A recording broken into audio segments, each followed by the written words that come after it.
The organization that advocates for people with allergies in Quebec is taking a new approach. They're calling on schools to cancel the ban on peanuts. So peanut allergies are one of the most common allergies we know in the world. It affects approximately 2% of children in Canada. But Allergy Quebec says that blanket bans are ineffective, given the changing reality of food allergies.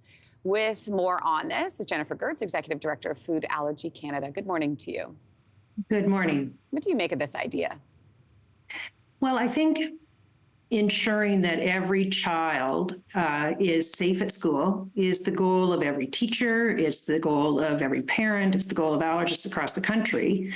And when we get into that conversation about how to do that, we often, the conversation gets centered on this idea of bans and removing bans, when really what the conversation needs to be about is education on how to keep these children safe, education on food allergy, and then what are the practical policies and tactics that can be used in a school setting to support those children.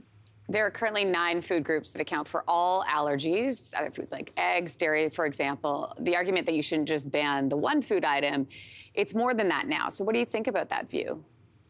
Well, I think that that's a very valid view. It absolutely is the case that when you think food allergy in children, you can't just be thinking about peanuts and tree nuts. You need to be thinking about eggs and milk because those are common allergens.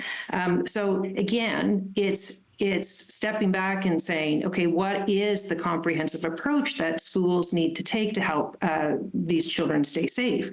And so bans can be, or food restrictions can be merited in some circumstances, but it's things like, does the community understand food allergy? Do they know how to support it? Do they have the cleaning protocols in place? Do they have supervision? What's the school setting that the child is eating in? Are they eating in the classroom? If they're eating in the classroom, what's the level of supervision? And are there cleaning protocols in place afterwards to ensure that, that environment can be safe so those children can focus on learning and not thinking about the possibility of an allergic reaction? Yeah, education's so key. So are there instances where blanket bans on food items like peanuts do make sense? Well, I want to move away from blanket bans, okay, and call it about restrictions, okay, because I think restrictions is more appropriate. The environments where those are merited is in the case where the developmental readiness of the children in that classroom are not able to, one, the individual that's impacted isn't able to self-manage, or two, their peers in the classroom don't kind of understand how to support that child. And so in those situations, restrictions can be merited because it's really hard to manage without having the ability to restrict a particular food. So, and again, it could be any food. That's the conversation. It just so happens that peanut is the most prevalent one. It's also the one that most children don't outgrow, whereas some of the other allergies, those food allergies, children can potentially outgrow those. Almost 600,000 children under the age of 18 in this country have a food allergy of some kind. What advice do you have for parents whose child has an allergy to a food item that their classmates might bring to school?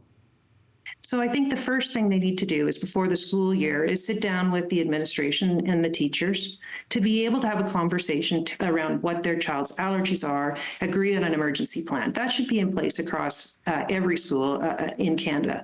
And then it's also seeking to understand, where do children eat in the school environment and what steps are being taken to help mitigate the risk of their child being exposed to the food allergen, including what's the supervision.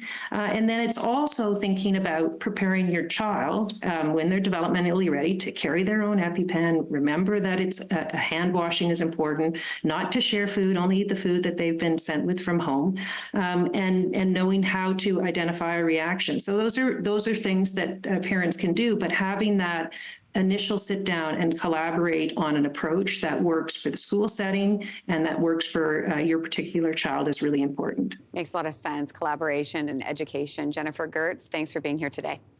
Thank you so much. Hey, thanks for watching. If you liked this, be sure to subscribe here, or you can check out more Your Morning videos right here.